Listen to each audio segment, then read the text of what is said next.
Like I'm in the big leagues.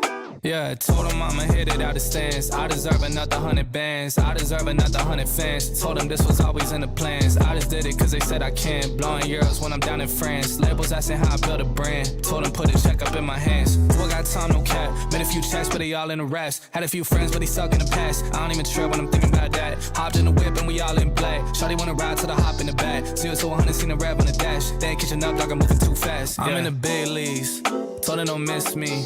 Ballin' like Houston, ayy, feeling like Whitney. I need a bag, bruh, send it through quickly. I'm making hits, dog, like I'm in a big league.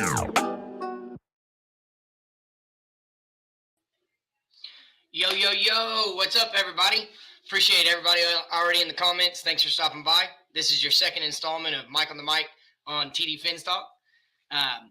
Can't thank TD enough for giving us this opportunity to jump on here from the Fins tailgate and really just get ourselves integrated with all of you great followers, people that follow TD. And dude, this is fun, man. I got a loaded show for y'all tonight. We're going to cover all the NFL head coaching hirings. I'm going to get a little bit into the Pro Bowl fiasco. I got two favorite moments from that game, but other than that, it wasn't. You can't even call it a game. I think it's terrible. But I'm going to do a small. What up, Roman? I'm going to do a small Super Bowl preview because that's going to be covered a lot this next week. Y'all are going to be hearing about it all week. Super Bowl row, everything. So, but before we go any further, remember to like, subscribe. I know y'all in there already telling people to like. Please keep it up. The more likes we get, obviously, the better. Y'all are going to bring the views. I already appreciate that more than you know. Last week, I got 2.7 thousand views on my video. Bro, that's absolutely outstanding. Then I wake up later this week and find out I crossed 1,000 followers on Twitter. So growing is happening. It's really cool. It's humbling. It's pretty neat for me. I am like a little kid. This is a dream. So just being able to interact with all of y'all and really get in touch with all y'all has been really, really cool. But without further ado, I'm going to get right into it, guys. Remember, we got to like, subscribe. I don't know how many likes we have, but we definitely need to get that like button up. I know TD does it to where you got to get 100 before you get going. I could keep talking, but I'll probably run out all of my content by the time we get to 100 likes. But appreciate y'all being here as always. I'm just going to get into it, guys. NFL head coaching hirings. We had our last promotion, or our last hiring. I think it broke news about an hour or so ago. New Orleans, instead of going with Eric Bieniemy, and I think they interviewed Byron Leftwich, they ended up promoting Dennis Allen to the head coaching position. We know that the New York Giants and Dennis Allen in New Orleans, we'll see how it works. Dennis Allen's been a hot name for a few years, I believe, and we'll see if he can do anything relevant in New Orleans with that really tough situation being $74 million over the cap. I just wouldn't want that job. Not at all, unless I had full control to just get rid of the roster and completely just revamp everything, start over. Because I don't know if Winston's it. I definitely don't believe in Taysom Hill. Alvin Kamara, if y'all didn't see, he was arrested for battery after the Pro Bowl. There's some tough things going on in New Orleans. I got a lot of friends that are Saints fans, but good luck to them. The Giants hired Brian Daboll. We know all about that. Chicago Bears hired Matt Eberflus. Nathaniel Hackett went to Denver. Then we had Las Vegas really out of nowhere. I didn't even know he was going to be a candidate because I thought he was a head coach and waiting in New England, but they went ahead and got Josh McDaniels. Getting him out of New England, maybe that offense suffers a little bit. I don't know. I can't remember the last time they switched offensive coordinators. I know Charlie Weiss and some other people have been in there. But, Josh McDaniels to Vegas, see what he can do with Carr. Got a stud at Josh Jacobs, Darren Waller. His story's phenomenal, so we'll see what can happen there. In Jacksonville, they, in my opinion, might be the best hire, getting a Super Bowl winning head coach, Doug Peterson. Houston, going and getting a guy that has been to the Super Bowl, Lovie Smith. That one was, I think that was more of a reaction. I didn't even see Lovie Smith. I didn't even know he was interviewed until last second, and then all of a sudden I saw he was hired in Houston. So, and then in Minnesota, you got Kevin O'Connell. So, with that being said, Flores doesn't have a job. So, whatever was said about him on the way out by us, media, team, whatever, he didn't get a head coaching job. So, hindsight being 2020, maybe Miami made the right move getting rid of him. I'm still on the fence about it because he was back-to-back winning seasons. You know all about it. So, don't want to go any further into that. And, of course, our Miami Dolphins hired Mike McDaniel. I'm going to get into that talk in a little bit. But so the NFL head coaching hirings, I feel like it took a little bit longer than most years. I feel like other than the Saints, I think they settled, and I think Houston settled. I think everybody got their guy. Maybe they're not their number one target, but they definitely got a guy that I think could do well. Nathaniel Hackett in Denver, there's a QB situation to be monitored right now. I don't know if y'all saw it, but Kyler Murray unfollowed everything about the Arizona Cardinals, and only pictures he left on his Instagram were from the Pro Bowl, and most of it was being around Matt LaFleur and the Green Bay coaching staff. Maybe there's a possible switcheroo going on there with Rodgers going to Arizona and Murray going to Green Bay, but I doubt it. That would be absolutely unheard of, and we'll see what happens. I mean, Arizona gave up the farm for Kyler Murray.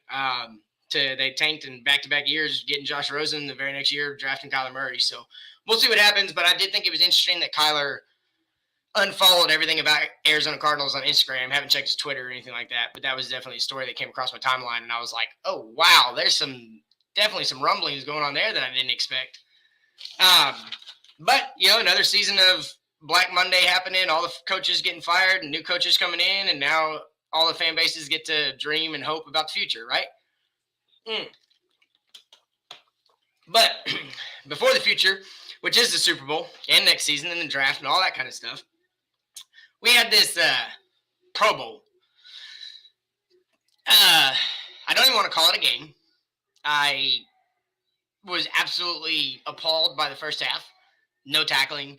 I remember when the Pro Bowl was fun and it was at least football.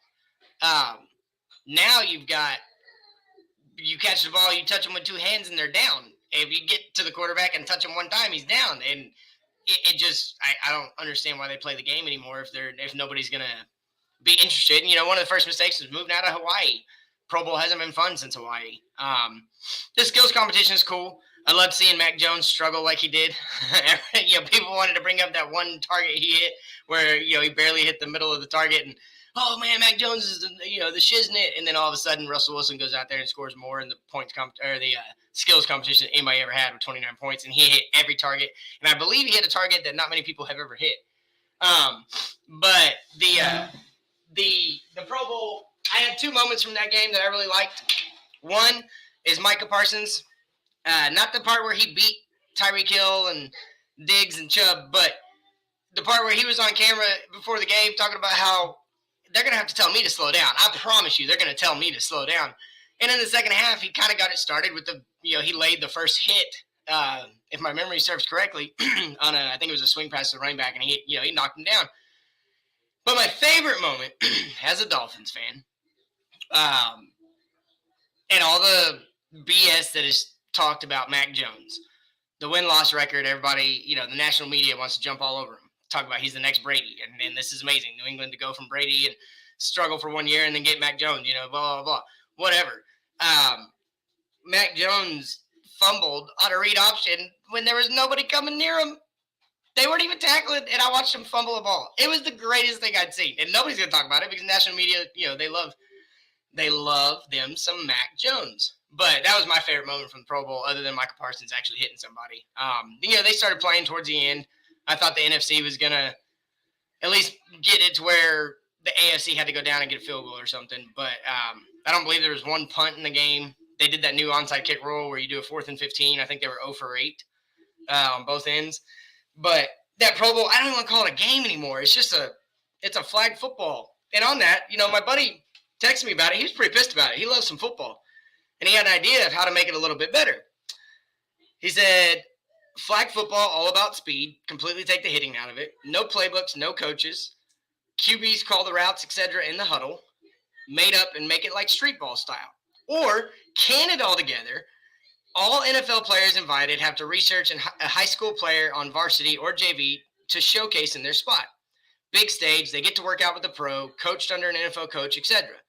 It's room and opportunity for names to be seen and these kids to see what NFL players do, etc.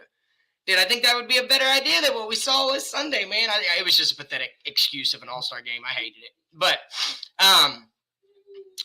Pro Bowl's gone, so next game we got is the Super Bowl. Cincinnati versus the Rams. Joe Burrow versus Matthew Stafford. Jamar Chase versus Cooper Kupp.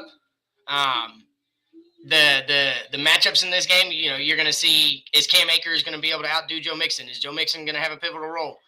If Cincinnati can get, I don't think C.J. Uzomah's coming back, so that's still a big loss for them. The Rams defense is nasty.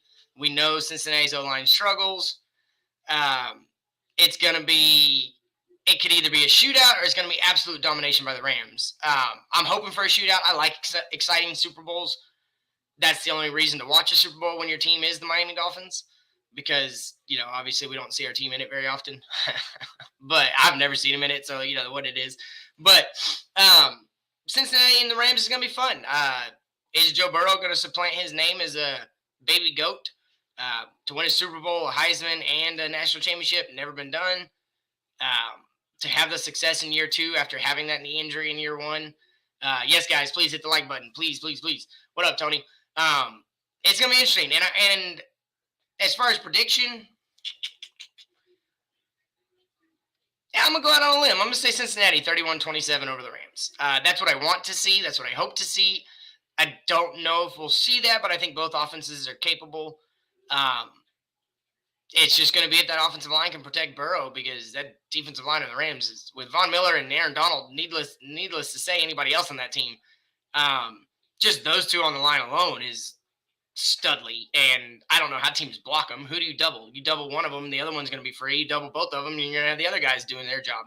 So the Rams D is going to be interesting. If it shows up, it could be a blowout. If it doesn't show up, I think it's going to be a shootout, and I got Cincinnati winning 31-27. Defense wins Super Bowls. I'm probably going to be eating my words on this one, but that's my official prediction on the Super Bowl. Man, there's not really a whole lot else going on in the NFL right now, but we did get our coach, and, I'm going to obviously dive into that. But this is about the time of the year where this is the most boring or anticipated week of football, because it is the Super Bowl. If your team's there, like Cincinnati, and you haven't been there, I can't even imagine how nail-biting it is, and they're on the edge of their seat just waiting for this to happen, and they just want the game to be here already. But I did want to get back to the Rams real quick and Cooper Kupp, just a random tangent that I have. Michael Parsons said the most impressive person he's seen on the NFL field was Cooper Kupp. He said that his ability to just get open and how he's always open, pretty cool coming from a rookie linebacker, saying that Cooper Kupp was the guy the most impressive player, period, that he's seen on a field. I think that says a lot about Cooper Kupp and how hard he's worked to get where he is. Yeah, FM, I'm right there with you. I really think Cincinnati can do – I think Cincinnati's going to shock some people. But, and as Jason says, Aaron Donald and Von Miller may just own this game, and we may see another defensive MVP or co-defensive MVPs, because Super Bowl MVPs, whatever you want to call it. But it's going to be interesting to see. It's just, other than the fact that Burrow's there and Stafford's there, two guys I like. Obviously, I wanted Burrow. Know some cool things. Stafford is from Texas. I'm from Texas, so local boy. And then getting out of Detroit to see if he could do it, and now he's on the biggest stage you can get to. So we'll see what happens with the Super Bowl. It's going to be fun. But before I go any further on the Super Bowl, we're kind of getting ahead of ourselves, so it means I'm going to have a big open forum for the people in the chat. Y'all want to jump on here later, I'm going to open it up for everybody so we can come on and talk about our coaching hire. And before I get into our coaching hire, I want to start with this. I was not a person who wanted Mike McDaniel. But it was the same reason I didn't want Daboll. It was the same reason I didn't want Nathaniel Hackett. It was the same reason I didn't want Eric Bieniemy. I wanted a guy with experience. But that was basically a pipe dream. There were legitimately maybe one that was actually available in Doug Peterson. And then Lovie Smith, I still think Houston just kind of, he's doing Houston a favor. I can't understand why he came out of retirement to coach that team. Or not out of retirement, just why he took that job in general. But I really wanted an experienced guy like a Harbaugh, like a Peterson, like a Caldwell. I wanted somebody that had already established who they were. But then guys started getting hired here and there. You saw Harbaugh go back to Michigan. Caldwell's name just dropped out of everything. And we were left to Mike McDaniel and Kellen Moore. Of the ones that were left, Mike McDaniel was the guy I wanted. Only because I do not ever want to see Kellen Moore as the head coach of my Miami Dolphins. Please, God, never let that happen. No faith in the guy. He's had absurd amount of weapons, a dynamite offensive line, a quarterback that is arguably a top 12, top 10 quarterback, wherever you want to put him. He's inconsistent in himself, but he's done it with a supporting staff on the field as far as the team that is, we don't have that in Miami. We don't have anywhere close to that in Miami. So I just didn't want to see Kellen Moore. I really didn't want to see a 33-year-old come in here and us to waste our time. I didn't want another Adam Gase. I was tired of the next football genius and blah, blah, blah, blah, blah, and the most innovative guy, and he's a team guy, and he's a players guy. And you can say what you want about Adam Gase. He was successful with Peyton Manning, or Peyton Manning was successful with him, whatever you want to say. And then, what he did with Jay Cutler. I wasn't excited about him. I remember whenever the hire came out, and I called my friend. I was like, who the heck is this guy? Why the heck are we hiring Adam Gase? And I was extremely upset. And I was expecting to be the same way no matter who we hired this time. But I got to tell you, now that it's all said and done, and Mike McDaniel's the guy, Goose, knock it off. I think I haven't felt sad. I haven't felt scared or nervous. I did my research. I've got bukus of research that I put into the guy, and I didn't want what the media was going to sell me. I didn't want what the team was going to sell me. I wanted to figure out before it was all started and all the narrative started of what was said about him at press conferences and things like that. I wanted to put in my due diligence and go look at the guy's track record and look at the influence that he's had on teams and figure out if this guy might be able to change my mind. Now, before I get into all the stats, I got a video, no rumors allowed tonight. Hey, thanks, Green Rat. But, rumors is how we have fun, though. But before I get started, I want to show a video that I sent to TD. I'm going to let it play all the way out. Pay attention to the way the conversation goes. There's a whole lot to unpack from this video. But this was sent to me by EM Dolphin, and I was incredibly perplexed and intrigued and excited and confused by what I heard. It's Mike Florio and Chris Sims. But go ahead, TD. Let's play this real quick. Another domino falls. Multiple reports now indicating that the Dolphins will be hiring 49ers offensive coordinator Mike McDaniel to be the team's next head coach. We kind of had a clue it was moving in this direction when the 49ers hired Anthony Lynn. It's like, wait a minute. Why do you need Anthony Lynn? Right. You got an offensive coordinator. Oh, okay. Right. And Anthony Lynn's run game kind of specialist. That's what McDaniel was for the 49ers and Shanahan. Yes. It was down to Mike McDaniel and Cowboys offensive coordinator Kellen Moore. So it works out perfectly for Jerry Jones. He keeps his defensive coordinator, keeps his offensive coordinator, obviously he keeps his head coach. But Mike McDaniel making the jump from the 49ers to the Dolphins as Kyle Shanahan sprouts another branch on his coaching tree. Yeah, no doubt about it. And Mike McDaniel, good for him. I'm happy for him. This is a well-deserved opportunity. Again, just like we've, seen so many young head coaches, him, yes, working under Shanahan, been a loyal soldier for a long, long time. You talk so much about, hey, yeah, we know this is the new thing.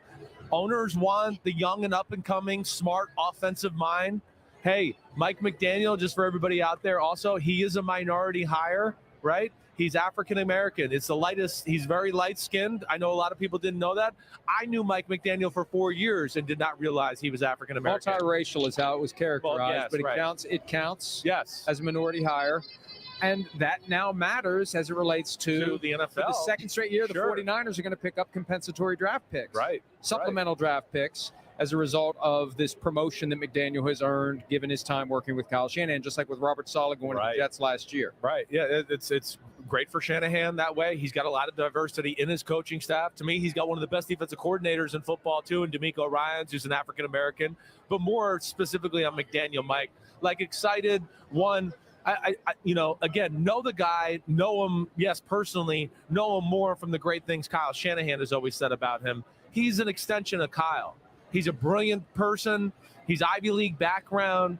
He's an outside-the-box thinker. He's detailed. And to me, Mike, where he separates himself a little bit is just like Kyle in the fact that, yes, in the NFL we're in right now, almost every offensive coordinator, offensive head coach, whatever, when they sit down to start their game planning for the week, they start through, let me find passes to screw over the defense.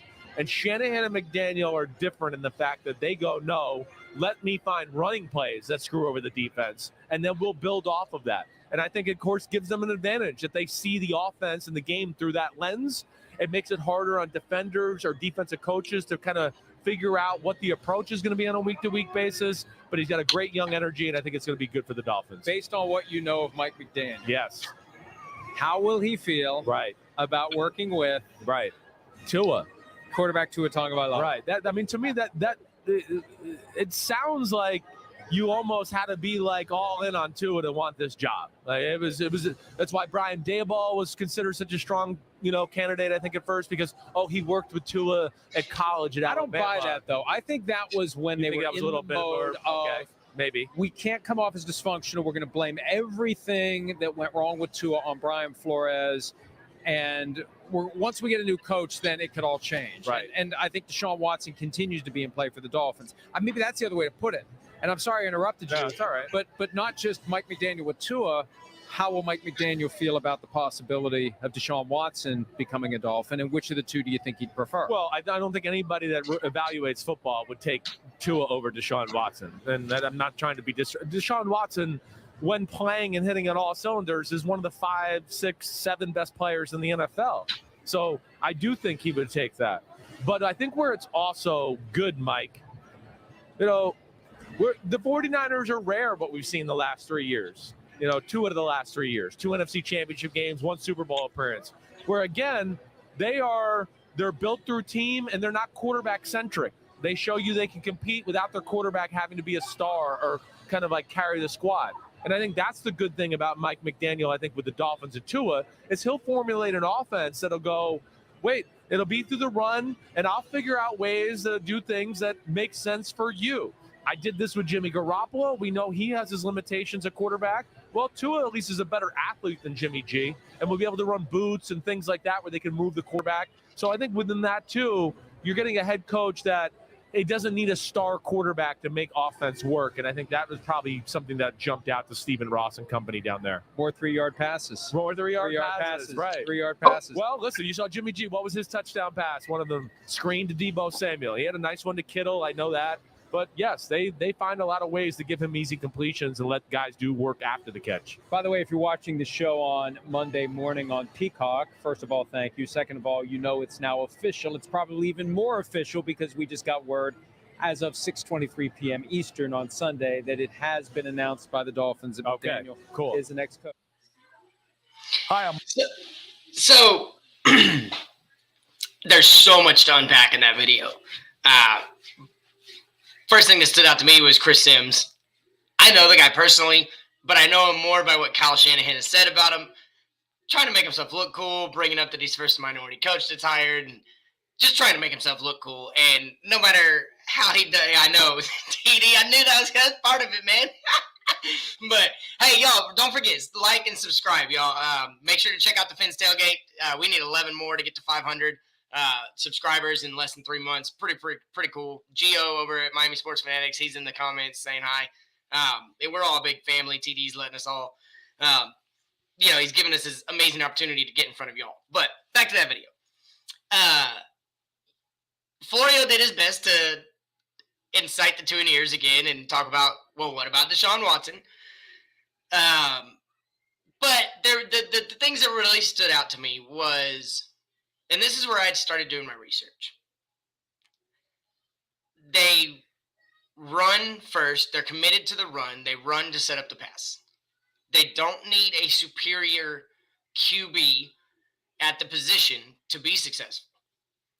And then I started to think about it, well, how can you say that if he's never even worked with the QBs? But you break it down, and if your running game's improved and your wide receivers are improved and your O-line is better and your wide receivers are getting more separation, your quarterback's going to look a lot better, and he's probably going to perform a lot better. And the point of they don't throw a whole lot of deep balls, that's true. They take their shots, but they run first. They're committed to the run. It's Mike Shanahan's own run with Mike McDaniel's wrinkle on it. The reason I'm excited about Mike McDaniel, minus the fact that we finally hired somebody. I was starting to bite my nails wondering if we were going to have co-head coaches or if we were just going to do an interim at this point, if everybody was going to turn us down. Had no clue how it was going to go, but we finally got our guy. And as I said at the beginning, when we hired Gase, I wasn't excited. And that's who everyone is, not everyone, but I've seen more than a few people comparing this hire to the hire of Adam Gase. And a lot of what was said about Adam Gase is some of the same things we're hearing about Mike McDaniel. But what Mike McDaniel has over Adam Gase is what they mentioned in that video, is he's never played with even above average QBs. Jimmy G, by all accounts, he's average, a little bit below average, depending on who you ask. He's definitely not an elite. He's not special at the QB position. So I went back and looked, and the QBs he's had: Brian Hoyer, Jimmy G, Nick Mullins, CJ Beathard, and he got 2 years with Matt Ryan, and Matt Ryan and that team went to the Super Bowl. That was the only above average, borderline elite QB that he ever got to coach with or be on a team with. But everywhere he went, there was consistency. The consistency is inside the numbers. The consistency isn't in the wins and losses. The stops he's had before San Francisco, mainly being in Cleveland, was who's ever going to win in Cleveland. Yes, Fins Tailgate, that's El Capitan in here. He's saying, make sure to smash that like, y'all. Donate to the show and get your questions in for Mike on the Mic. Please, and thank you, guys. Appreciate it very much. My family appreciates it, too. But he's never had an above-average QB. But when we brought McDaniel on, I started to get excited because of the same reason I got excited when we hired Flo. And it came out that we gave him a guaranteed 5 years. And it looked like we finally were going to stick to a plan, which Miami doesn't do. Well, then we didn't stick to the plan again. And so my expectations are for us to not stick to it again. But I see a different type of commitment in Mike McDaniel than I saw with Adam Gase. Adam Gase was a QB whisperer and brought in to see what he could do with Tannehill. I don't think McDaniel was brought in for Tua. I think Mike McDaniel could be another McVay Matt LaFleur. It's all wait and see at this point. Nobody knows. It's all going to see how it plays out. But when I go and look at it, and I started looking at the rushing attempts for a team, because about 375 and above is a good number as far as an average for a team to have rushing attempts for the entire season. And then you want to, obviously you want to get close to 1,500 yards or more with your committee of running backs, quarterback included. So I go and I look at his tenure since 2014 to 2021. For those of you that don't know, in 2009, 2010, he was out of the NFL. He went and coached a professional football league. He has recovered from substance abuse. And I didn't want to go back to before 2014 because I feel like 2014 is really when he got started as far as started making more of an impact. And when I say make an impact, this is what it seems that by all accounts of what's being said about him, this is what he's done. Is he took a Mike Shanahan zone run system that was a Super Bowl winning system that had been in place for a lot of years, and Mike Shanahan and Kyle Shanahan had let this guy who started as an intern in 2005 under Mike Shanahan, but they let this guy who put in the hard work and worked his butt off to get where he is, they let him start to kind of expand on their playbook, tweak things, make adjustments here and there. There's that old saying, you don't fix what's not broke. And Mike Shanahan's system is very good. It's still used. All the zone running is, I'd argue that it was because of Mike Shanahan that it became such a big deal. And they let this guy change. I do not think Jimmy G is better than Tua. I do not. Well, damn. At this point, Jimmy G is more successful than Tua. And if you're going to go by the numbers, I guess you have to say that Jimmy G is a little bit better than Tua.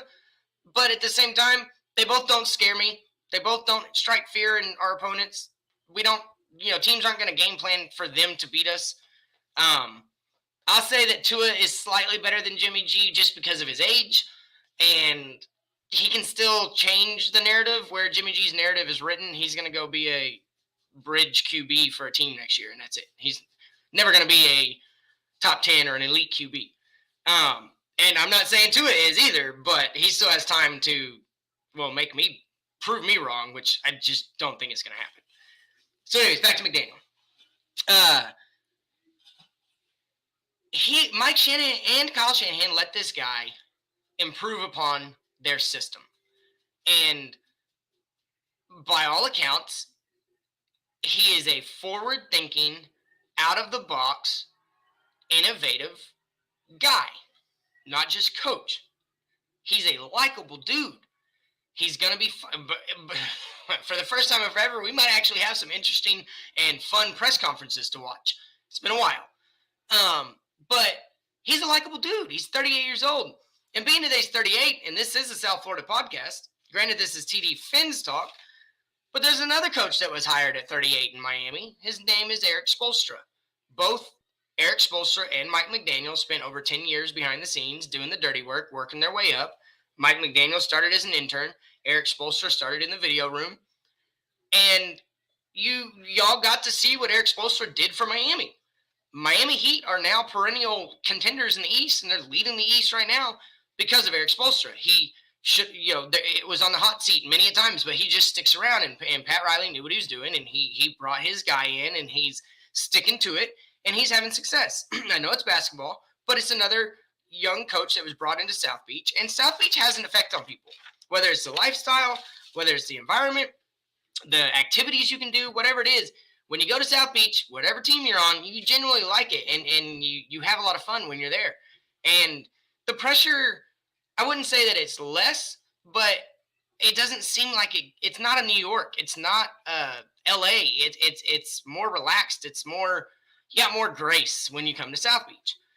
Well, Mike McDaniel's 38 years old, and since 2014, he has either been an offensive assistant, a running backs coordinator, running back specialist, or wide receivers coach. And in 2014, remember that number I said, 375 attempts as a team on the ground? He had 477 with Cleveland. Then he had 420, 421, 408, 423, 498, 437, and 499. Those are the rushing attempts for the team he's been on since 2014. Granted, you can argue that it's because he's in Kyle Shanahan's system and they are run first, blah, blah, blah. But that's what he's been around. Here's the other thing about the teams he's been on.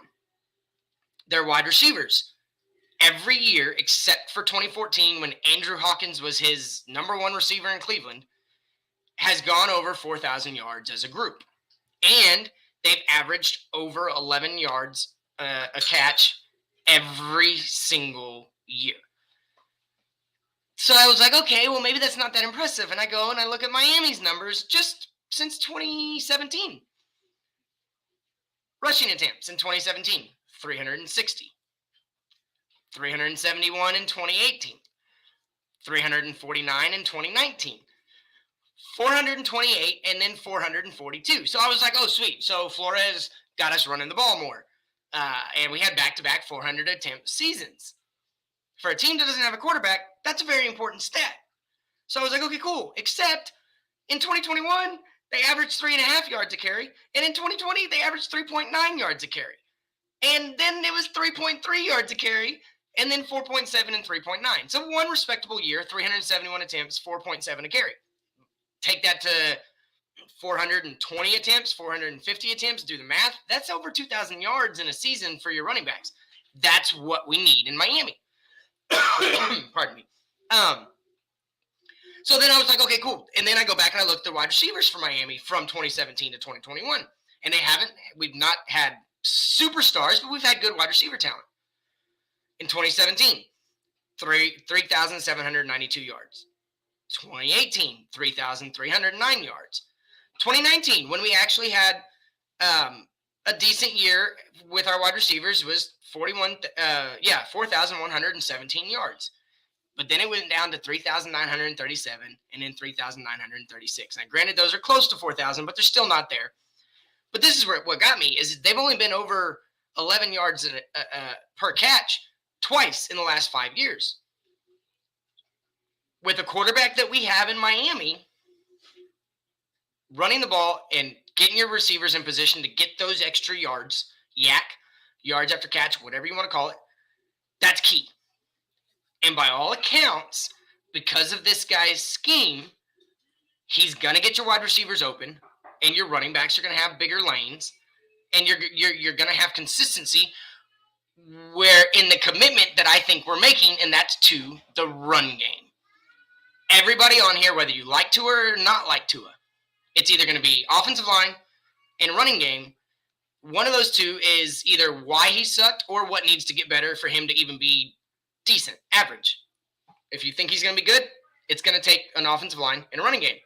But what it also takes is your wide receivers doing more than catching the ball and getting tackled. Doing more than catching the ball and getting 5 yards and getting tackled. You want the Deebo Samuel running for 60 yards after a screen pass. You want the Jalen Waddle taking a slant for 75 yards to the house. That's what you want from your wide receivers. But if you go look at the numbers, Miami yards of separation with our wide receivers has been near the bottom of the league for a while. And maybe Waddle will change that. Lynn Bowden Jr. might be able to change that. But I think what's really going to change that is Mike McDaniel because of the way he schemes his players open. Now, before I get into any more of this, I want to say two things. First one, when Mike McDaniel sent his resume in 2005 to be an intern, his career objective was this: to continue my professional development toward the goal of becoming a Hall of Fame NFL head coach while contributing my experience, knowledge, and character to an NFL organization in pursuit of a world championship. It's your resume to get an NFL job. You're going to embellish a little bit, but that's pretty point blank. He wants to be a Hall of Fame NFL head coach and win a world championship. Obviously, that's what you want in a head coach. But that was in 2005 when he hadn't even had any head coaching experience. That was his aspirations. And I found something. I read something. Now I don't know if it's true because I can't find it again. I read something about when he's always wanted to be a Miami head coach. And if this quote was true, then it's a dream come true, which is why I don't know if this was true. So don't quote me on this, but I did read it. It didn't just come out of my head. But he wanted to be the coach of the Dolphins so he could make Bill Belichick retire. And if that's his goal, sign me up, Bubba. I don't even care about anything else. If that's your number one goal since you were a kid, to make Bill Belichick retire, then bring it on. Come to South Beach and let's make it happen. But so before I go any further about how happy I am that Mike McDaniel is here, I'm going to tell you why. I am jumping on the Mike McDaniel train. I'm not saving a seat for anybody except for Jalen Waddle. And after that, if they don't want to jump in and participate and do what's needed under what Mike McDaniel wants them to do, then get off the train. Tua included, Devontae Parker, Mike, I don't care who you are. If you're not going to jump on the Mike McDaniel train and try to get the far away from Stephen Ross and Chris Greer and trust this guy and give your faith to this guy and listen to this guy, then jump on the train with us and let's see how far we can go and let's see how fast we can get there. The schedule is not too daunting next year, so maybe Mike McDaniel train can get some steam and maybe we can improve off of the last 2 years and not really have that downslide. But this is more of why I'm excited about Mike McDaniel, because the moment he got hired, my biggest issue and the reason I didn't think Mike McDaniel was even going to take the job was because I felt that Greer and Ross might be forcing the coaching staff that's in place on the new head coach. And that's why I was so worried that we were going to get Kellen Moore. I did not want Kellen Moore. I was so scared that we were just going to settle for a guy, Kellen Moore. But with all that being said and done, we got Mike McDaniel. And then all of a sudden you hear Vic Fangio, Mike Munchak, Wink Martindale, guys that he's rumored to be going after. Whether you believe Omar Kelly or not, he put it out there, and I trust Omar enough to think it's really happening. So if he's not going to stick with the current staff, and these are the guys he's going after, well, my worry about whether or not he can build a staff, that's out the window. You bring a guy like Vic Fangio or Wink Martindale in, this defense doesn't skip a beat. Bring a guy like Mike Munchak in, your offensive line and your running backs are going to be way better. Go get you a hell of a QB coach. Go get you a hell of a wide receiver coach, because Mike McDaniel, you want him to be a leader of men. You don't necessarily want him focusing on one position group or one side of the ball, because that's what a good head coach does. He just oversees it all. So go get guys that can develop our talent.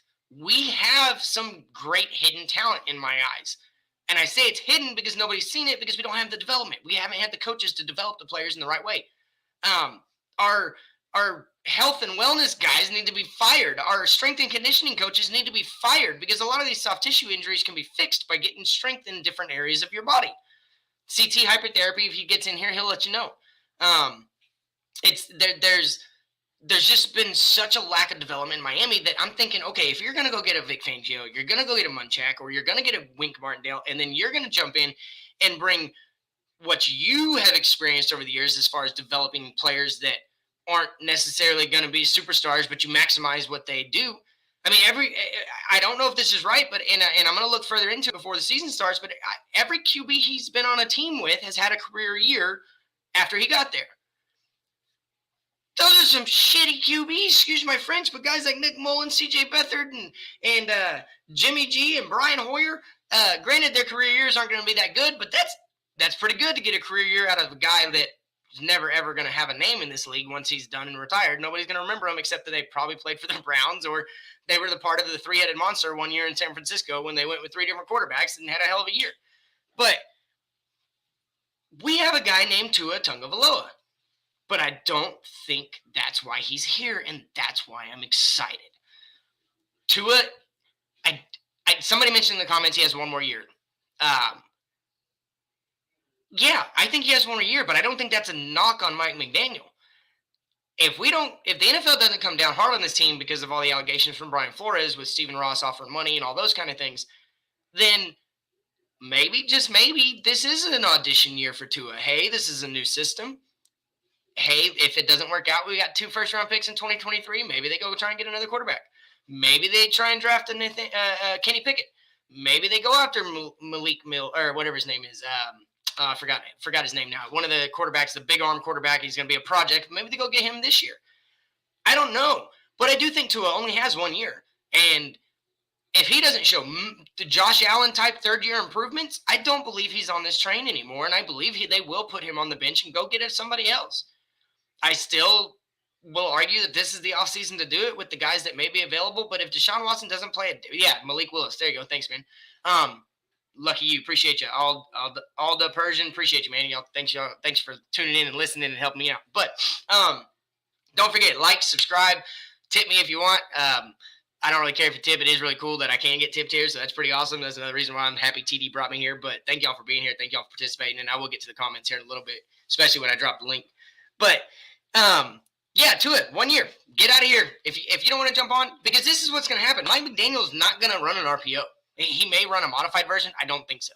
I think he's going to run a zone run scheme, and he's going to take advantage of Tua's quick release, Tua's, if he can get out of his head and get back to what we saw early Tua or Alabama Tua before the injury, his pocket presence and his footwork, and take advantage of, well, okay, I don't want to say this and get ripped apart, but his mobility. I'm not the biggest fan of Tua's mobility, and some of the throws I've seen him make on the run are terrible, but then I've seen him make good throws on the run too. So I have faith in Mike McDaniel. I still don't have faith in Tua.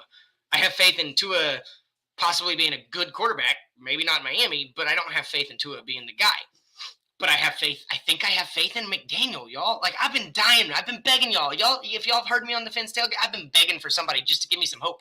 Help me change my expectations. I expect to be let down because it's the Miami Dolphins, and I don't know any different. In my life, they've always let me down. So, but I find myself with a lot of hope, guys. I'm getting all close to the camera because I need y'all to understand, like, I'm a realist. I understand the facts of the situation.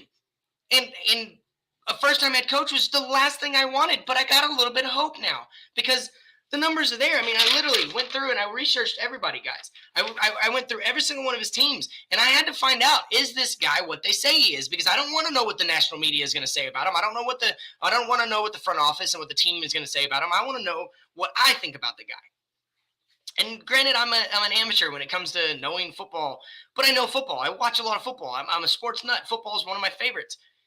And when it comes down to winning, you got to have wide receivers that get separation and have success after the catch. You got to have a good running game. And then your quarterback play can be mediocre to average to above average. You don't have to be elite. If you have a great running game and you have wide receivers that can make plays after the catch. And because if you have a great running game, that means your offensive line is doing good. And if you have a great running game, typically the time of possession for you is a little bit higher than your other ones. El Capitan, I'll get that comment up real quick. He said, I have some faith in Mike McDaniel, and I even have some faith into Tua. Where I'm short of his faith is this owner is not meddling around once he feels he needs attention, and can McDaniel deal with that? I'm getting to that. So I take my point out of my mouth. Come on, Cap. No, but I am getting to that. I'm going to get to that at the very end before I bring on the open forum, and I'd love for you to jump on, Chris, if you ain't busy. But I don't think we need a superior quarterback. Mike Florio's little nugget, whatever, shot fired about Watson. I'll still take Watson over Tua any day of the week if he comes clean. Douglas, it's not that I'm hating on Tua, bro. I'm just letting you know that I don't need Tua to be great. We don't need Tua to be great. We need Tua to be Tua. And if Tua can be Tua under this coaching staff, I think we have a chance to get to 11, 12, possibly 13 wins. The schedule's not daunting. As I said, there are some tough games on there. But if he brings in a veteran coaching staff around him and they don't skip a beat on defense and improve on offense, we should be an 11 to 12 win team because we're not losing much talent. We lost coaching. Hopefully we lose more coaching, and then we gain the guys that are going to make a difference. And there's so much available talent at the running back position, whether through free agency or in the draft. I heard a rumor of Raheem Mostert coming with McDaniel. Guy hasn't been healthy very often, but when he is healthy, he's a monster. That system in San Francisco makes running backs that you've never heard of amazing.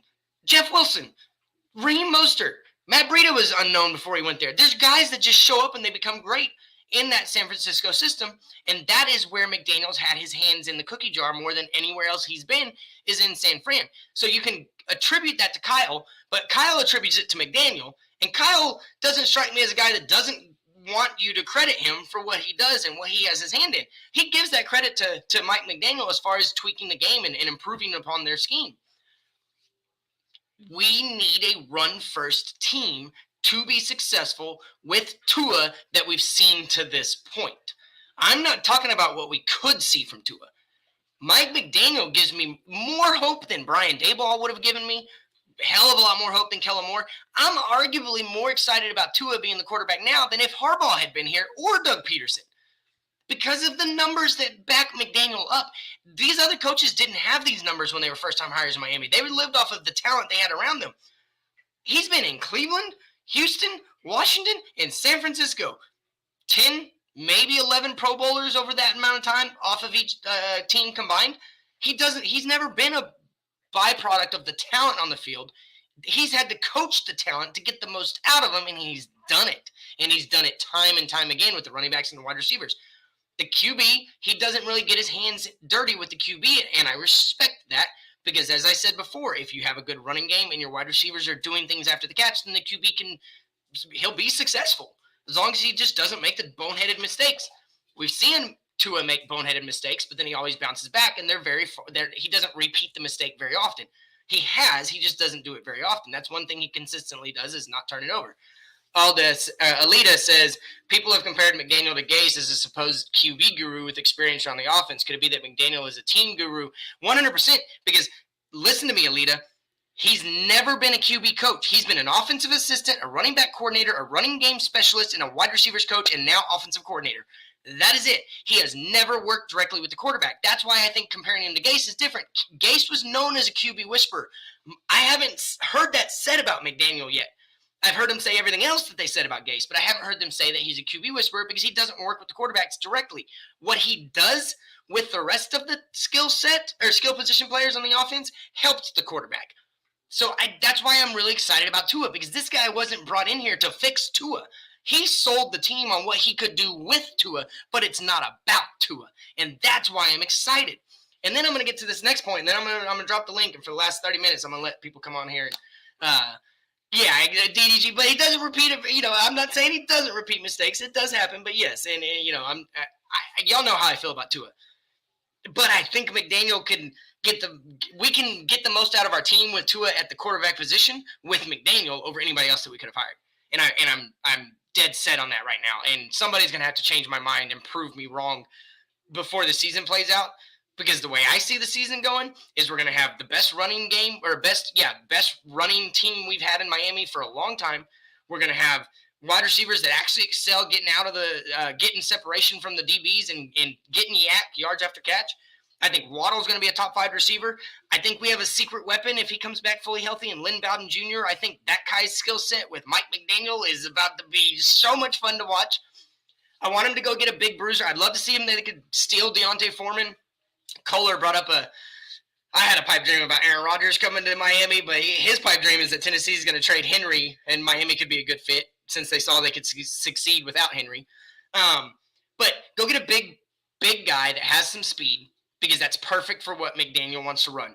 Get to the second level of the defense and then let your speed get on. And he's usually going to block you open to the second level, and then you just got to make a guy miss or run him over or whatever it may take after that.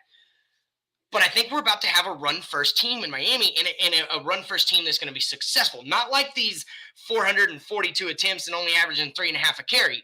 I'll predict right now, I'll go on a limb and say we're going to average 4.3 to 4.7 a carry next year. And if we do that, and our receivers can average 11 to 12 yards a catch, dude, we're in business on the offensive side of the ball.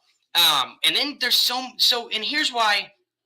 Okay, I'm going to get into the politics part of this now.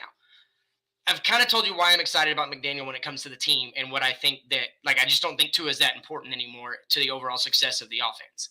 And that makes me really, really happy. Not saying that Tua is not going to be pivotal, but I don't think he's necessary for the success of the offense. I think it's necessary that he just doesn't make the dreadful mistakes, which I will say that I think Tua can be a good game manager as far as not turning the ball over. What up, Cap? I'll be with you in a second, Bubba. But, so the politics side of this, Brian Flores didn't handle it because he came from New England. You don't really argue with Kraft or Belichick in New England. Adam Gase, look where he came from.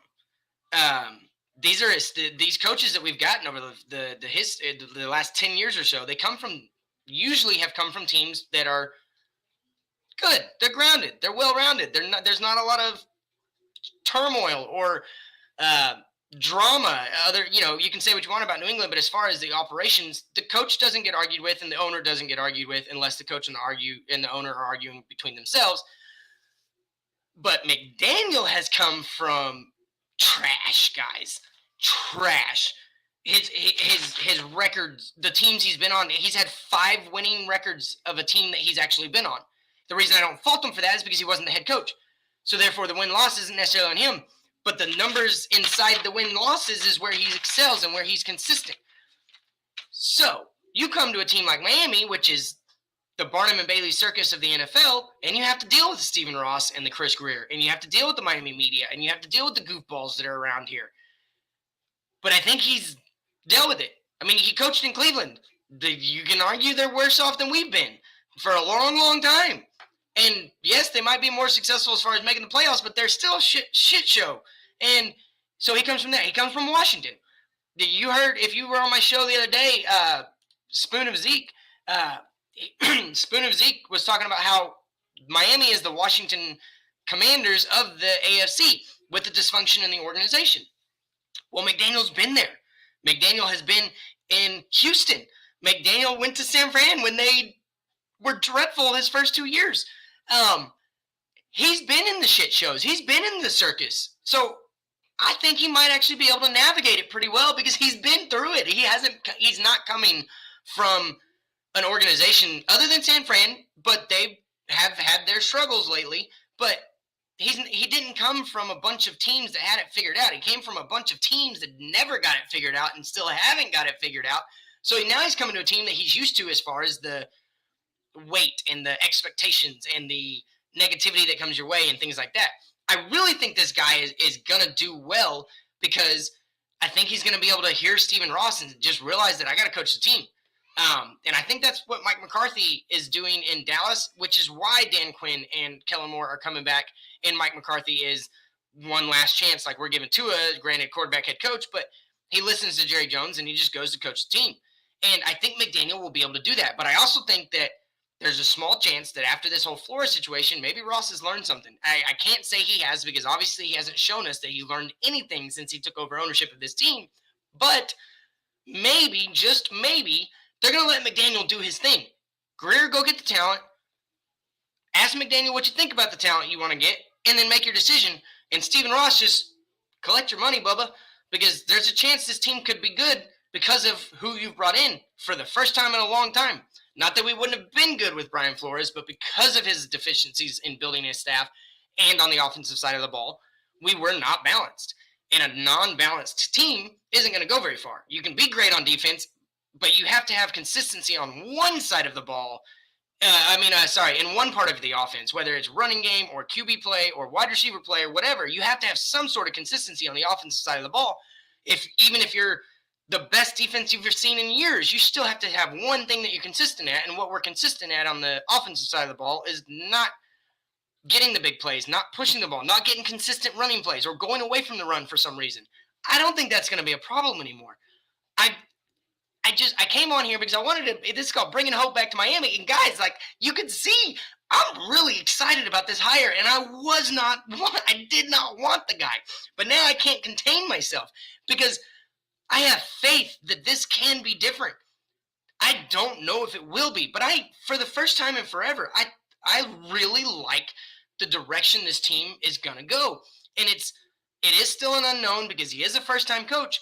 But what I do know now about Mike McDaniel and the influence in the areas he influences on a team are the areas Miami has lacked for decades.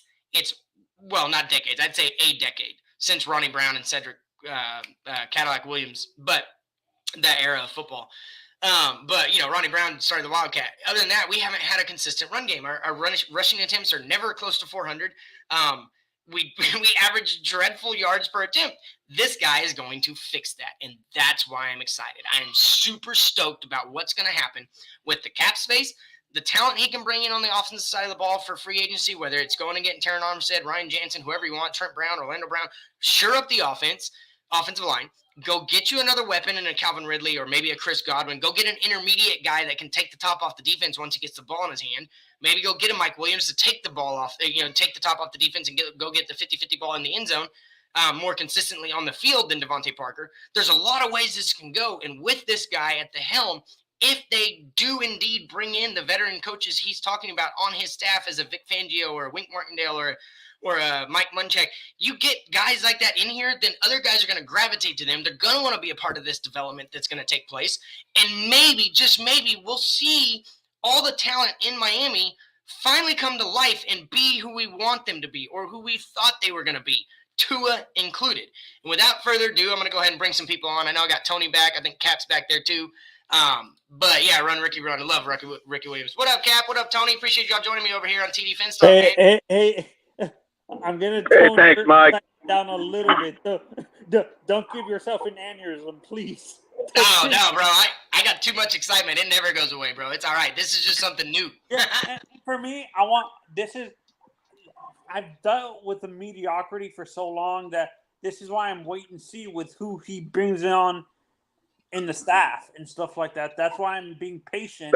If he brings in a rookie offensive coordinator, then I'm not going to like it and stuff like that. If he brings a veteran guy like Fangio, I understand on defense to keep the defense the same. But if he brings in a rookie, a first-time offensive coordinator is what's going to be scary and stuff like that. Well, but look at the names that were immediately connected to him, Tony. Like that's why I started getting excited because like immediately after it was known that he's hired, you hear Vic Fangio, Wink Martindale, and Mike Munchak as possible possibilities in Miami. How about Pep Hamilton? How about Pep? Those are good names. Those are good names. Those are strong names. But that's my deal, Cap. Is like if they weren't, if this was 2 days later and they started naming these guys, then it's media, whatever. But this was immediately these guys were connected to Mike McDaniel, and that blew me away because I thought for sure Boyer was staying, Studsville was staying, Godsley was staying. I thought they was gonna have to run with the staff we have, and I was worried about it. But then all of a sudden, before he's even announced, when you it get comes these guys to attached. Who does he have connections to in terms of the position coaches like running back coach, tight ends, and wide receivers and stuff like that? I will get those names. Wes Welker, I did hear that. He possibly going to follow him from San Fran. And then I don't know what it means, but Tom Brady's interviewing for a non-playing position with the Miami Dolphins. And if he wants to come be a QB coach, by all means, I'd take him. Are you serious? Oh, God, that's good. Please don't get me too excited. Please don't. I'm just letting you know that he is interviewing with Miami for a non-playing position. So that says coach or advisor. And to have Dan Marino and Tom Brady in the room, you're getting the best of both worlds right there.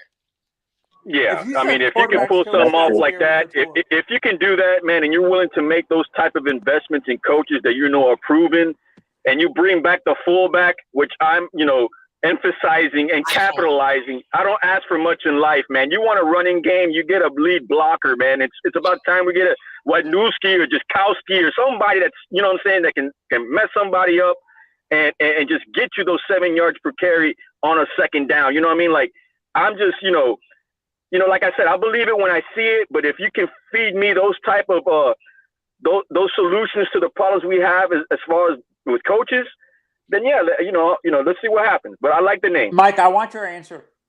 You and Cap's answer real quick, and Crypto.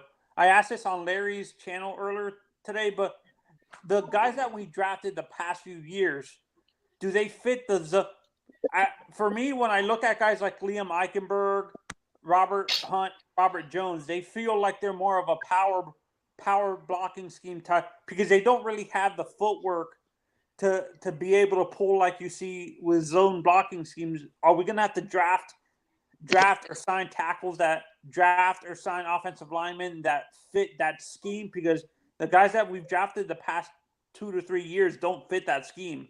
So I'll say this. They do. Yeah, I was going to say, So what's his name? I'm going to answer first. I'll let Crypto go second and then Cap. But I'll say this. I think the talent we have is better suited for what Mike McDaniel wants to do than what we have seen the last 3 years, even with Chan Gailey.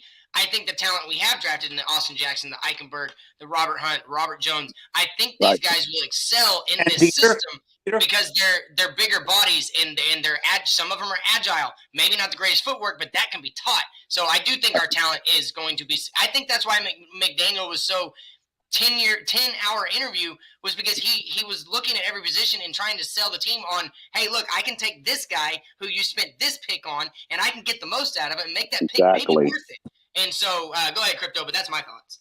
No, I was going to agree with you on that one. Yeah, I think Austin Jackson and Hunt definitely will fit in his own blocking scheme. And how about Liam and Robert Jones? I think they do. I really do. And I think Eichenberg, I think you could see Robert Hunt in motion like Trent Williams and running some people over next year too. And that's just absurdly not fair. Right. No, we already know about Robert Hunt's agileness when he caught that non-touchdown. So we already know how flexible and how athletic he is. So for a zone blocking scheme, don't you think he's a little bit too heavy? Should he lose a little bit of weight? Dude, you see Trey well, Williams? then that's fine. I mean, they'll do what they have to do to make whatever adjustment. Look at Wilkins. You can use Wilkins in that type of formation, no problem. My dad said that. Right. Oh my God, Wilkins running the ball. Right. No, just out in front, in motion on a block. We did it before. Who's going to stop him? I'd love to see the linebacker try to blow that hole up with Christian Wilkins coming first. Oh, Jesus. Anthony. Or Raekwon Davis. Or how about Raekwon? How about Anthony? Cap said it. And Crypto, I want you to tell me if you're excited about this too. The number one thing I'm excited about is we're going to see I formation again in Miami. I don't think it's going to be a bunch of shotgun. I think we're going to actually see the I formation in a freaking a split formation, a wishbone. I think we're going to see a lot more of that, and that's the great Don't days tease me, bro. How about a true West Coast offense? Honestly, I'd rather see a true. I said this multiple times, and Crypto was on other streams when I said this. Tua fits in a West Coast offense. Yes. No, bro. We need to ground and pound. We've done that. Yeah. Our best years was ground and pound, man. I mean, you're gonna have your typical your jump ball receiver that we always go to, man. But I feel like in my heart of all hearts, bro, this franchise was based on bashing you, man, and running you down in the heat. I mean, Does Mike fit this offense? Gesicki? I don't think so because he doesn't run block. I actually think he's the odd man out. I think you're going to see a lot more Durham Smythe and Hunter Long. Before anybody keeps going, Tony, I want to give Mike a chance to. What up, Mike? Appreciate you dropping in, man. Yo, what's going on? Hey, how you doing, bud? Hey, doing all right. I honestly couldn't help but think back on TD's channel and just like all of us here in 2019. You know, we made the change. That's when the Bengals hired Zach Taylor. And I'm just thinking back. And I was driving while listening to the show, Mike. And I was like, the Bengals are in the Super Bowl, man. Exactly. And they have the same offensive line we do. And I'm just like, who the hell is their head coach? And I had to Google it. You know, obviously I stopped. I'm not texting and driving, okay? But I had to stop. I'm Googling it. Zach Taylor. And I was like, who's Zach Taylor? Oh, Sean McVay. Okay, interesting. And it's just so funny because back then we thought we were like ahead of the curve. Like, oh, the Bengals, man, they got a while to go. And, you know, all their ducks lined up in a row. Obviously, we felt, you know, a day late and a dollar short. But I honestly feel with this hire, with McDaniel coming in, it kind of feels similar to like that Zach Taylor type hiring, in my opinion. It's just like this new generation of head coaches coming in, you know, getting their opportunity and being able to install basically the next era of playmaking in the NFL. So I'm just really excited. I'm here to listen to you. Before we go, somebody's question in the interview, and it's from of course it's a rumor, but this was when, before we even had Mike McDaniel had his second interview, it was said a source very close to the team believes that the Dolphins have been very quiet about their head coaching search because they are trying to lure in former Saints head coach Sean Payton to Miami, despite his statement of not wanting to coach in 2022. It has nothing to do with Michigan Wolverines head coach Jim Harbaugh, since he hasn't officially decided on the NFL. Payton on Thursday appeared on the Dan Patrick Show and stated that the two undisclosed teams have expressed interest in him after he stepped down. There's another deep rumor that involves Tom Brady and the Dolphins, nothing to do with playing. That's where I got that from. So it wasn't just out of my ear, by the way. But anyway, yeah. But Mike, yeah, the first thing you said, bro, is like the words that came out of your mouth. It still doesn't sound true. Is that Cincinnati's in the Super Bowl? Like, come on. So Mike, when you look at a guy like Sean Payton or a Tom Brady, if it's true what Mike is saying, do you think they bring Sean Payton do you think Sean Payton would be willing to come in as an advisor to help the offense? No, I think Sean Payton, I think that was a hey, you became available, let's see what I can do, because you would not be respectful if you didn't at least try to get him to your fan base because of who he is. But I think Tom Brady has the one that has legs, because I think it's a way to stick it to Bill and Bob by going to Miami, coaching up the QB, and being successful in Miami over New England. I don't know. That's all a rumor, as I said.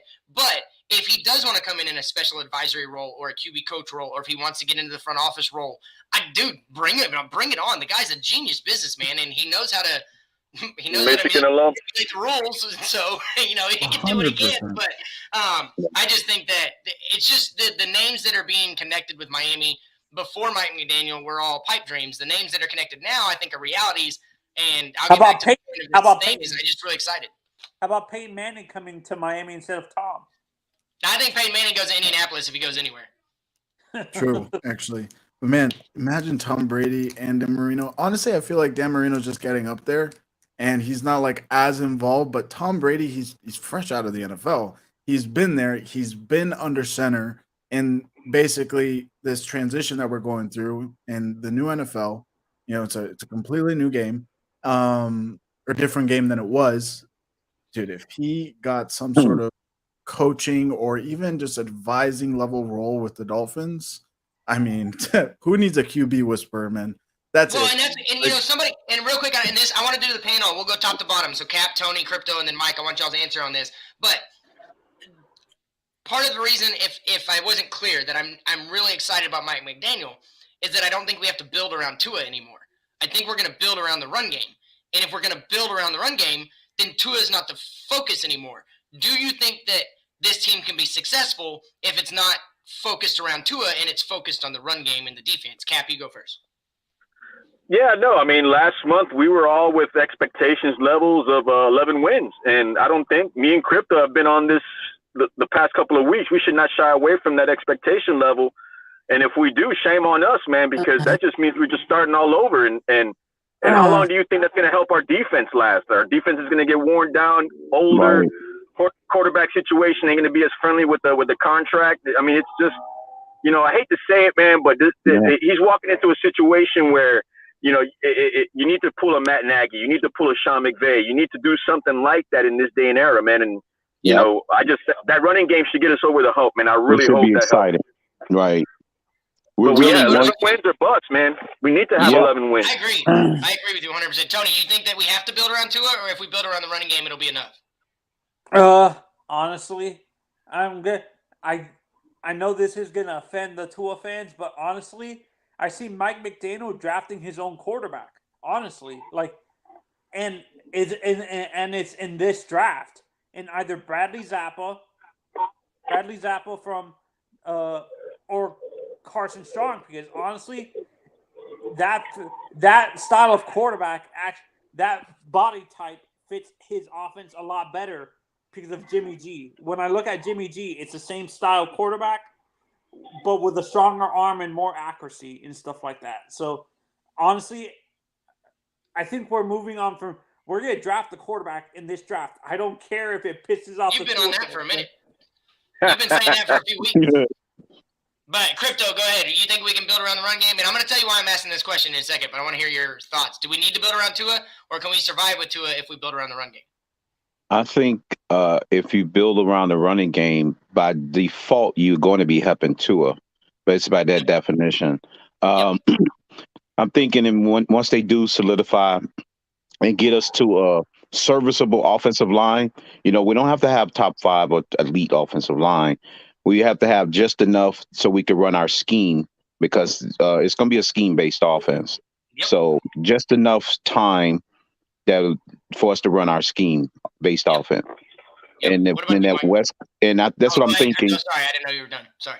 No, that's what I'm thinking. So yeah, I'm thinking they will get the line together. So regardless of who's the quarterback, they will be able to be efficient enough to be able to be effective in the passing and running game.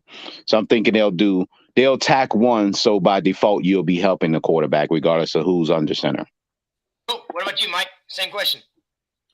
For me, I think the short answer is yes, but it's twofold. One, it's going to help Tua mentally.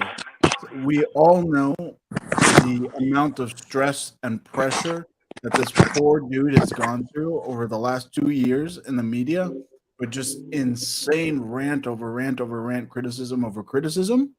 And I think if you build around the run game and you help them out through this year 3 transition, it's going to take a lot of that offensive pressure and having to carry, like, you know, this illusion that, you know, basically the quarterback has to hold the offense entirely. If the run game becomes a focal point, go ahead. Yeah. Go ahead, Mike. Finish up. Yeah, if the run game becomes a focal point, or it can at least like really just kind of detract some of that media attention, it's going to help out Tua in that regard. And then also, I mean, I think back to the Rams, you know, first year of Sean McVay's system, it kind of went through something similar with Jared Goff, right? Like that was a year where I believe, you know, Todd Gurley like broke out and, you know, they were really focusing on the run. So I don't know. I guess we're going to emulate that in a way. Yeah, well, and I'm going to tell you why I said this, and this is another reason why I think Mike McDaniel was signed. I think he was excited to come to Miami. But before I get to that, Chase One says, what's up with Kyler? The Kyler news that I broke was that he has deleted everything from Arizona off his social media and has left pictures on his Instagram from the Pro Bowl, and the two that have been highlighted are with him around Green Bay coaches. We know that. Yeah, there's something brewing in Arizona, and I think it's between Kingsbury and Kyler, because I don't think I ever saw them smile around each other all season, and so there's some legs to this. I think it's going to end up being a story, and it may not be, but it just the timing of it all, and with what's going on in Green Bay and with what went on in Arizona with their start and their finish, there's something to that. But back to what we were talking about. The reason I asked you that, and the reason I think Mike McDaniel is excited about this, is y'all can tell me I'm crazy, but the numbers prove it. We were number 9 in the NFL in run block win rate this season with the crap we had on the offensive line.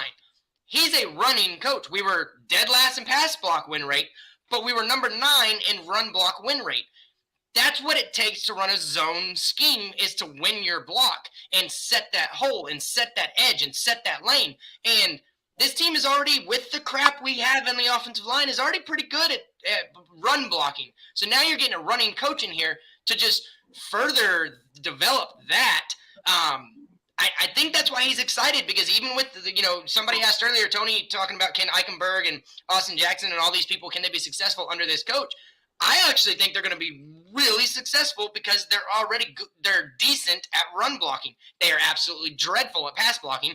But if you're going to be a run-first team, naturally you're going to be able to run the play action, and you're going to be blocking better on the play action than you do if you're a shitty run-blocking team too, because then they can come at you anyway, and you're not going to be able to stop them. But at least we're able to set up good running lanes for our running backs with the lack of performance we got from our offensive line. So, I mean, am I the only one? I know, like, Crypto, you I kind of have an idea where you are, and Mike, I'd really like to hear your thoughts, but I mean, I said at the beginning, I didn't want Mike McDaniel, but like for some reason, I can't get rid of this fire and this excitement I have. Are you excited, Cap, or is this just another wait and see for you?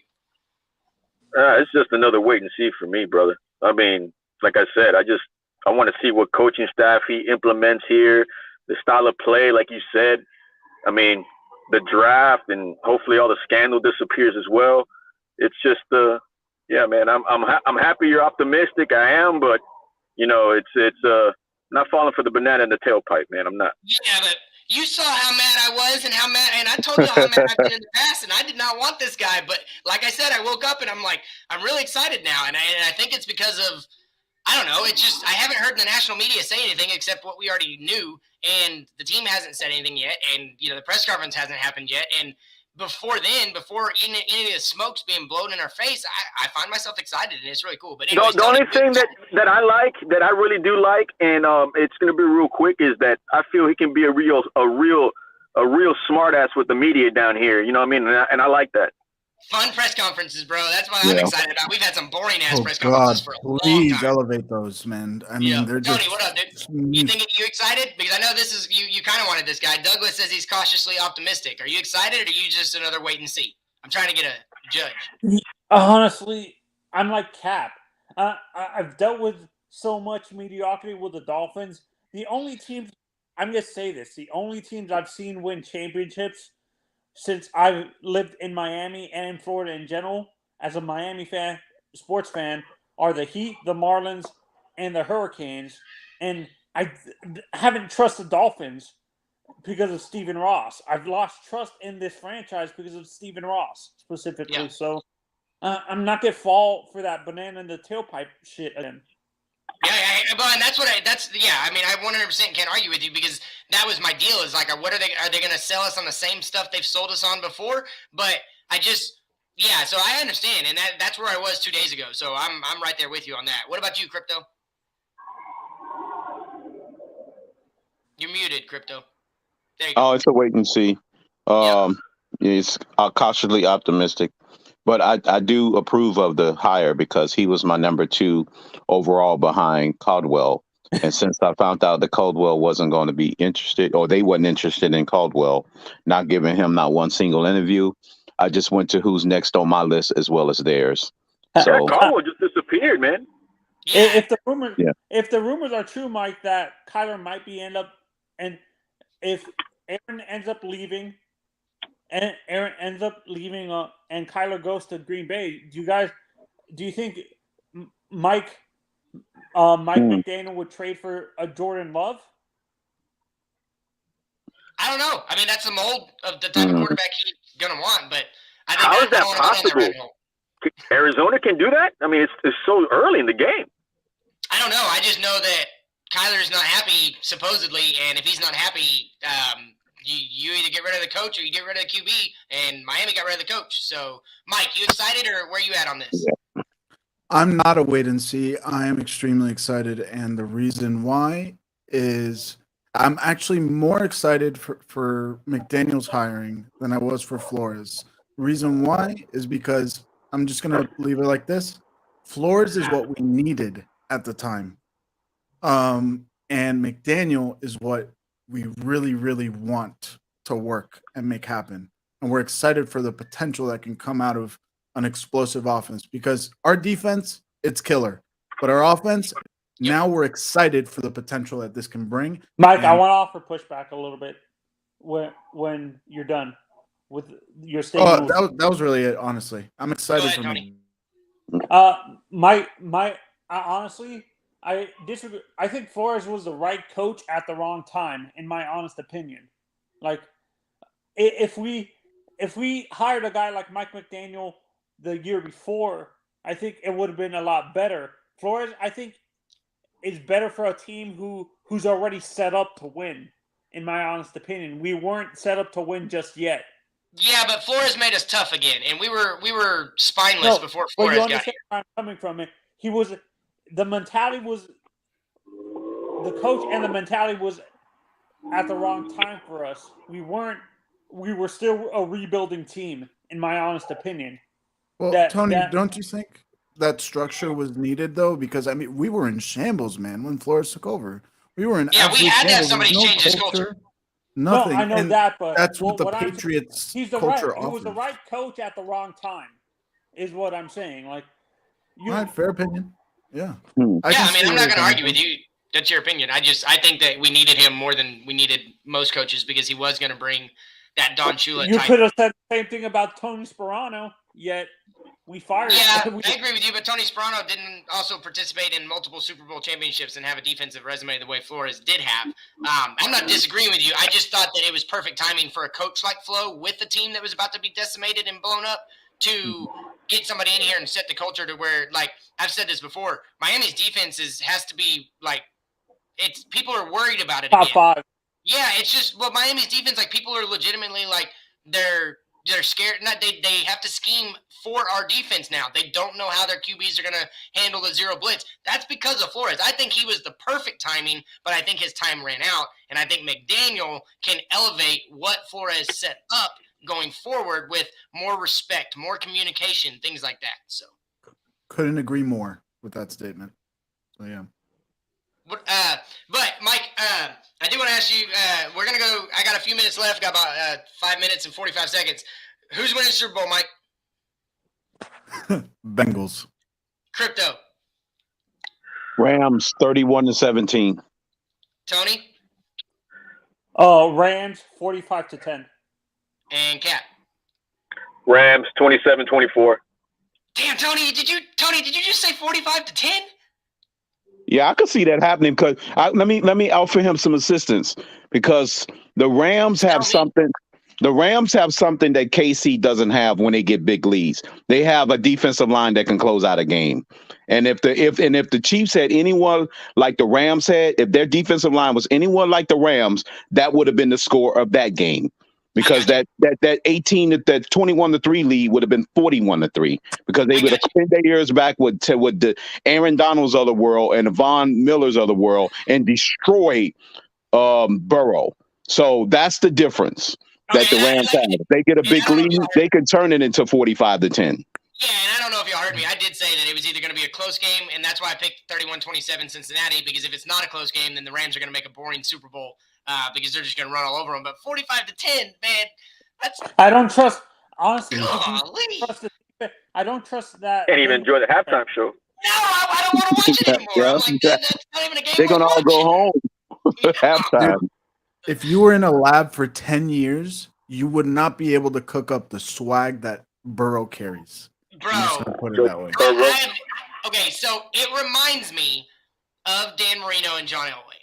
When they came out and they had that thing about them, they had that it factor that was just oozing off the screen. And I think you said it perfect. This dude has, man, he is swagged out, put together, borderline cocky, but humble enough to be a role model. And I mean, he's about to. Hey, let me tell you something. Let me tell you something about how much that swag got.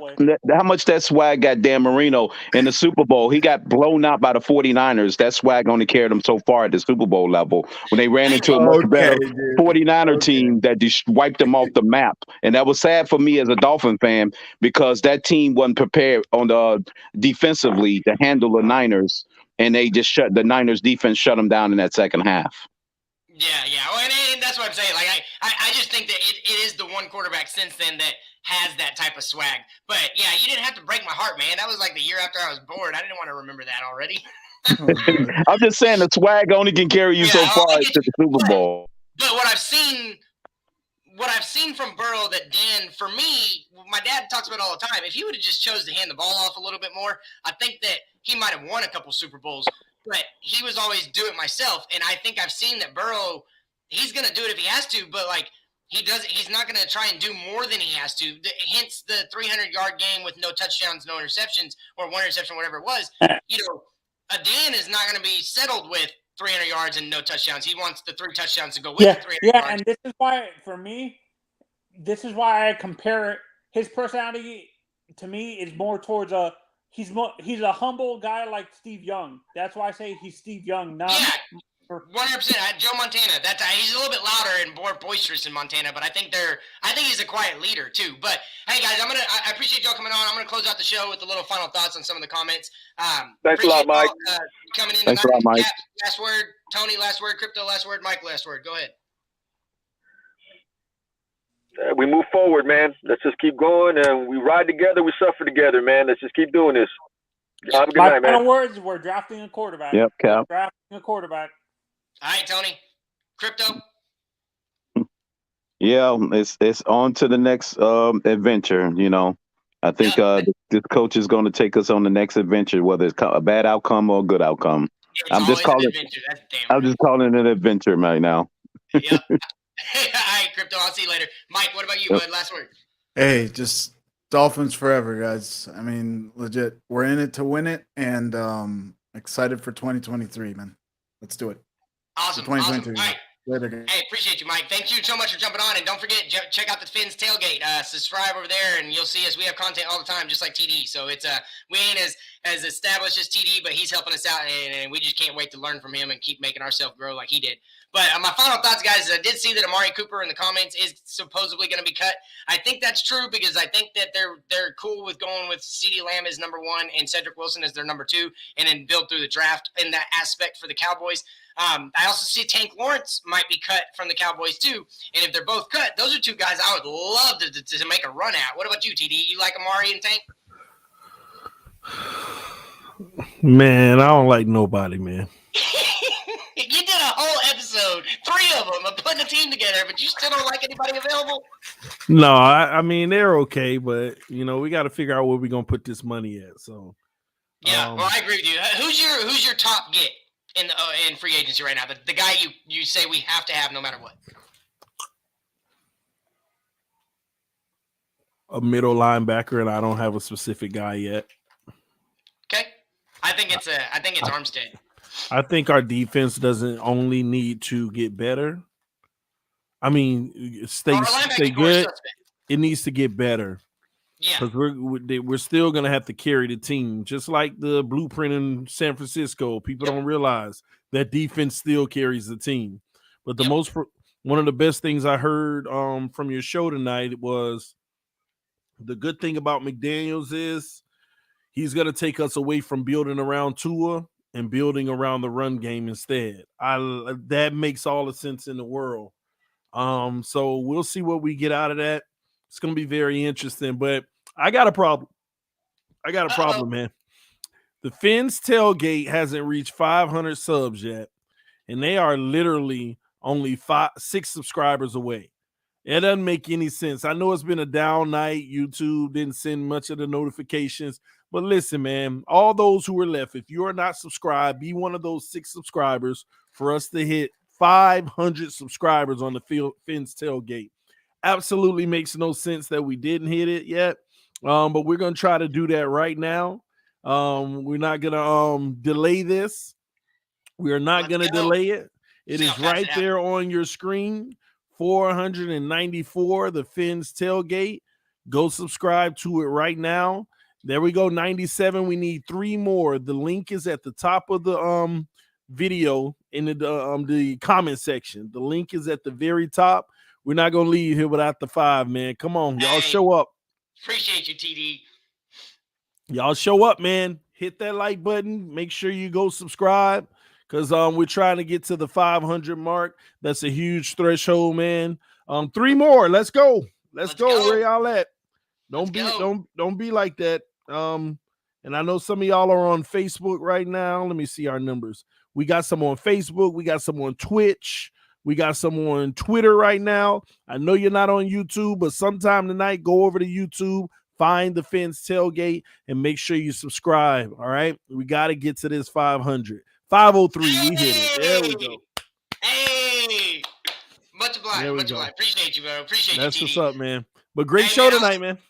Yeah, I appreciate you, bro, and I'll see you next week. Again, this is the installment number 2 of Mike on the Mic on the TD Fins Talk. I am from the Fins Tailgate. Thank y'all for setting us up at 500 subscribers. El Capitan's going to be great. And TD, I can't wait for next week, man. Maybe we'll got some coordinators in the building by then. That's the goal. That's the goal. We'll see what that does, right, man. Have a good night. All right, man. Thank you. All right, y'all. Another episode of Mike on the Mic, always doing this thing. Make sure you go subscribe to the Fins Tailgate, guys. They're doing their thing over there. They do nighttime streams. Man, you don't want to miss them. Make sure you catch them. They have a lot of panels. It's pretty amazing. Make sure you go check them out. Tomorrow night, we're going to have an open panel with other YouTubers, including maybe the Fins Tailgate. Some of those guys may attend as well. So make sure you come through. Oh, Mike's still here. What's going on, man? Hey, I was just coming to do some backstage with you. I was going to let you close out the show. I'm just listening. Oh, you're good. You're good. Well, let me see here. Oh, EM said drop the link. Well, I'm about to go live after this, EM. I'm going to go live for a little bit. Just answers, do some Q&A, bring some people in. So I'll drop the link for that. But all right, man, I'll see you everybody soon. Again, make sure you go subscribe to the Fins Tailgate. We are out.